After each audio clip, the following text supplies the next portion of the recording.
I'm Amanda Knox, and you're listening to Hard Knocks.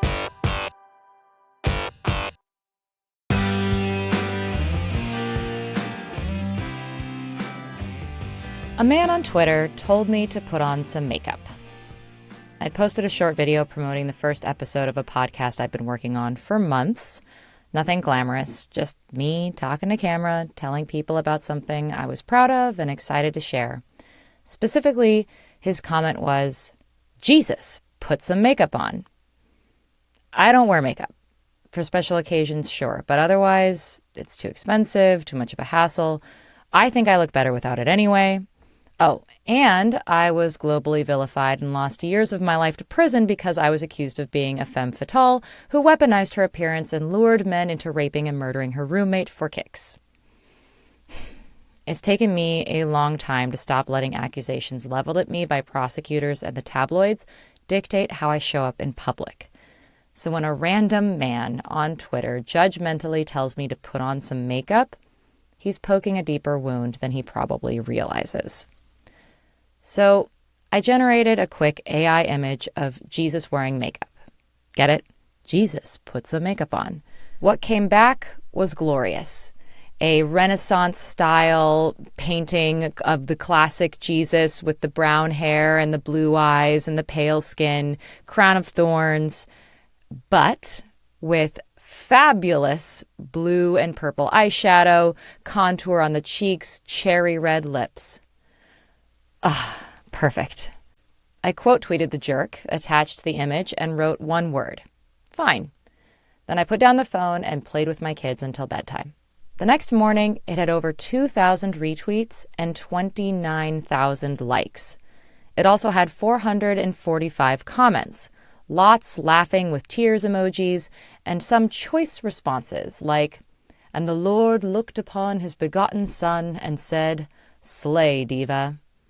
But alongside the people who got the joke, there were a meaningful number of people writing things like, "How dare you mock the Lord? Disgusting. Blasphemous."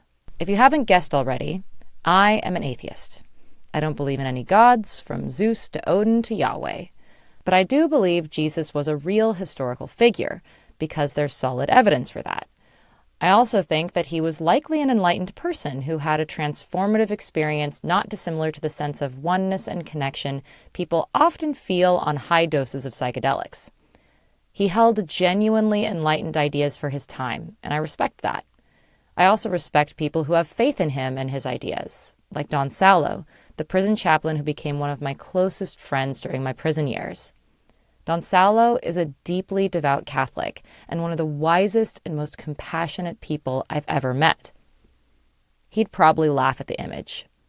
He would not call it disgusting or blasphemous. And that's what I keep coming back to. In her new Netflix special, Prodigal Daughter, Taylor Tomlinson jokes about her scary religious upbringing and says, "Religion can be used as either a weapon or a tool.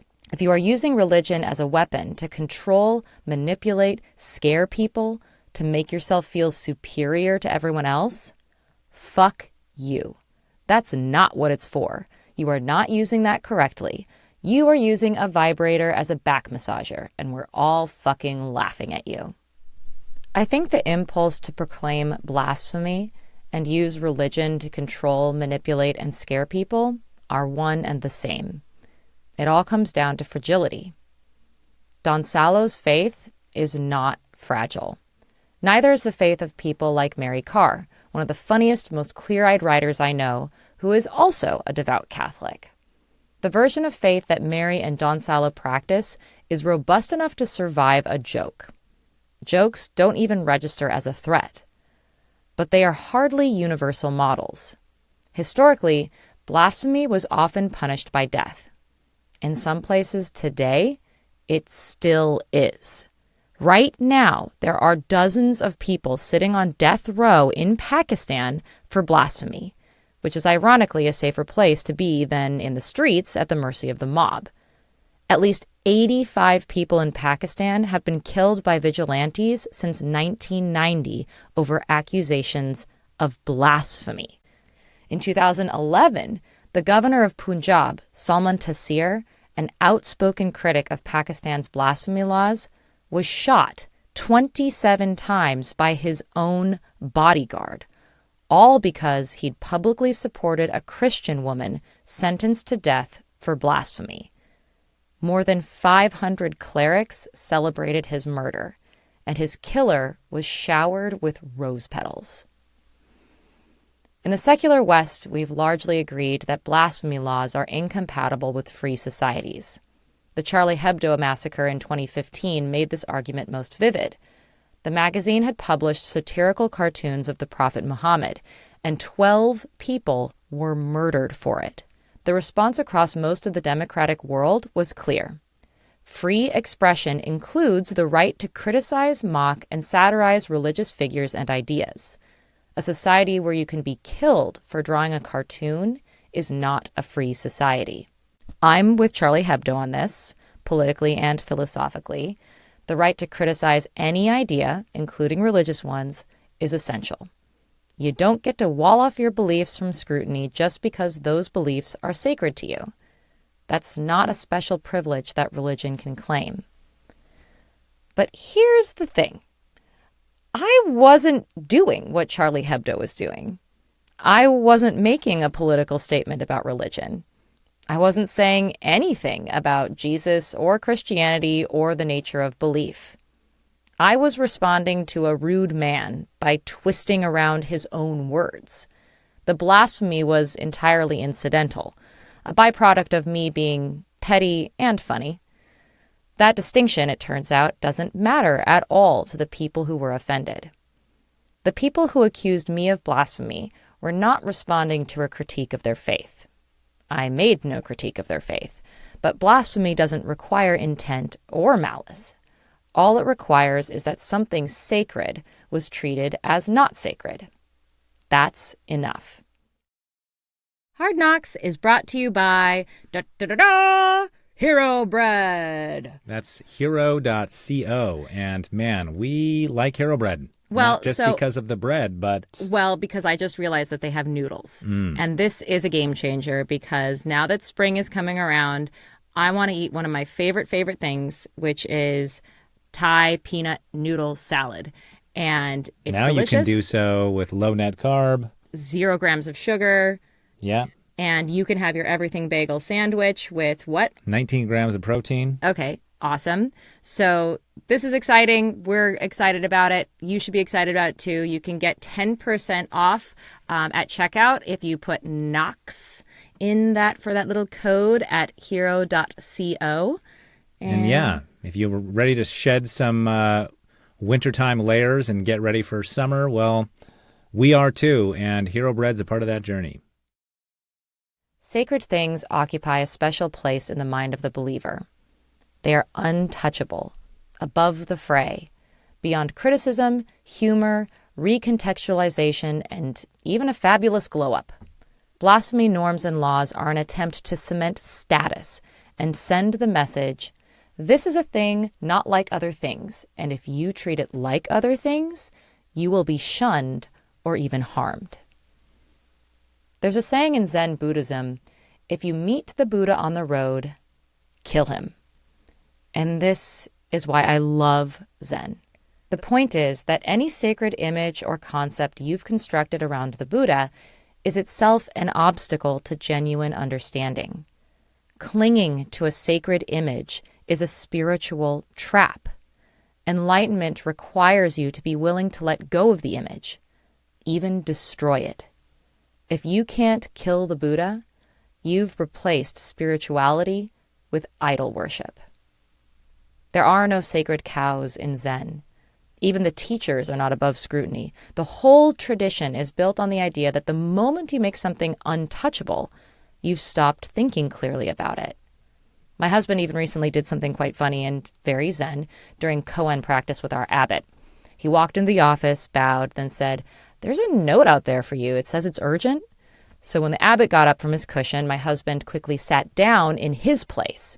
And when the abbot returned, he didn't scold him. He laughed and then took the cushion normally reserved for the student. That gesture was a nonverbal way to articulate the understanding that even reverence for a teacher is a misstep. He doesn't have the answers you think you're seeking. Kill the Buddha. This is a psychologically healthier relationship with spirituality than the one being modeled by the people who accused me of blasphemy. Their responses reveal spiritual fragility. Any belief that needs protecting from a joke is a belief that knows, deep down, it can't survive contact with the world as it actually is. If your God is real and all-powerful, why would a tweet threaten him? If your belief in that God is unshakable, why does Diva Jesus shake it? I think the answer, much of the time, is that the belief is shakier than the believer admits, even to themselves. The fury at blasphemy is a fury at being reminded of a doubt you are working very hard not to look at directly. I don't think the people who accuse me of blasphemy are bad people. And I don't think I'm better than them. I know what it's like to have something important to you treated as a joke by somebody who doesn't understand why it matters. There's almost no one, however psychologically resilient, who doesn't have some topic that hits differently. A line that feels like too soon, because the wound is still fresh, or too deep to heal fully even over years. But context matters. I would not begrudge a Sandy Hook parent who was offended by a joke about school shootings. The pain there is tethered to something real, recent, and devastating. The wound is fully legitimate. That's not fragility, but grief. The religious offense at my Jesus image is something completely different. There's no open wound. All right, Jesus had a few, but that was a long time ago. Nothing was lost in the present moment. A belief was treated without reverence by someone who doesn't share it in the context of a clapback to a misogynistic Twitter comment. The gap between what happened and the magnitude of the response is revealing. The Sandy Hook parent's pain is tethered to reality, the reality of a dead child. The pain of the blasphemy commenter is tethered to a metaphysical claim that doesn't have grounds for being held with certainty. The same logic applies closer to home. To this day, if anyone makes a joke based on the premise that I'm a killer, or at the expense of Meredith herself, I call it out. Not funny. But I'm often accused of doing exactly that when I joke about my own trauma by people who can't seem to separate our related tragedies. On the eve of the 2020 election, I joked, whatever happens, the next 4 years can't be as bad as that 4-year study abroad I did in Italy, right? I was called an absolute ghoul and told to delete this now by people who didn't understand that I was making a joke about my wrongful conviction. Because if you believe I'm guilty, my joke isn't about being railroaded by a broken justice system. It's about getting away with murder.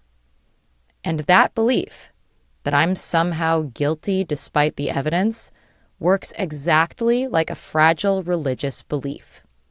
It has no reliable evidentiary foundation. It's threatened by the simple fact that I'm out here living my life, cracking jokes to process my own trauma. It also carries a real cost if it turns out to be wrong, because the people who held it most loudly were often the ones who dogpiled on me, contributed to my vilification, and made my life measurably worse for years. Examining that belief too closely means examining what you did while you held it. No wonder it gets defended like scripture. The more fragile the belief, the more furiously it demands to be treated as unquestionable. Underneath the theology and the free speech arguments, there's a personal lesson here about how to lead a fulfilling life. All around me, I see people moving through the world in ways that make them easily and constantly capturable by offense. Whether it's MAGA or trans rights or globalize the intifada or Jesus saves, praise Allah, don't take my guns or fuck ICE. You probably have a visceral reaction to most of the items on that list, good or bad. You may even be thinking, how dare you place my totally legit belief next to those other noxious ideologies? Notice that reaction if you have it. It's the kind of reaction where any challenge to your worldview, any irreverence towards the things you hold dear, Any failure by others to treat your beliefs with the same weight you do is experienced as an assault. Moving through life like that is exhausting, not just for you, but for the people around you. And I say this as someone who has had to learn the hard way how to stop being that person in certain areas of my own life. When I came out of prison, I was capturable by a lot of things. Any mention of my case, a certain kind of tabloid headline, strangers on the internet making confident claims about my guilt would set me off. My sense of myself was hostage to what people I'd never met thought of me. I struggled to pry that hostage loose and get to a place where I wasn't constantly on the defense and easily destabilized by the mere existence of people who believed false things about me, even when those false beliefs were widespread and had a large and measurable impact on my social and career opportunities. For me, it didn't matter how hard it was. The alternative, staying capturable, was simply not acceptable because it cost me something incredibly precious: peace. It cost me the ability to engage with the world on my own terms. Every day, I was handing power over my inner life to anyone who decided to push the button I was begging them, quietly in my head, not to push. The person who accused me of blasphemy is giving that same power to anyone who doesn't share their reverence. They gave it to me, a random atheist on Twitter who was annoyed that she was told to put some makeup on when there are plenty of women who would kill to have my natural eyebrows. Sorry, not sorry.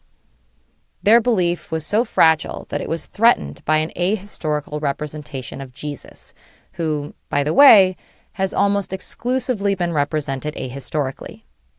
Jesus was a first-century Jewish dude from the Middle East. He didn't wear eyeshadow, but he also wasn't the pale, blue-eyed, soft-featured, luminous male model looking down on the altars of uncountable churches. Every culture that adopted Christianity has tended to produce a version of Jesus that looks suspiciously like the local population. The real image that I was supposedly defiling was never real to begin with. There's something almost zen about that, too. The healthy response, from believer or heathen alike, is surely, "And the Lord looked upon his begotten Son and said, 'Slay, Diva.'" One user put it perfectly.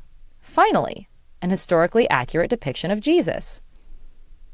When you stop needing the world to treat your sacred beliefs as sacred, when a joke is just a joke, it doesn't make the thing that matters to you matter less. It makes you less capturable by offense. Jesus, for his part, seems like he could take it. The man hung out with lepers and tax collectors and fishermen. He was not, by any account, precious. Put some blush on his cheek if you like. He'll offer you the other one.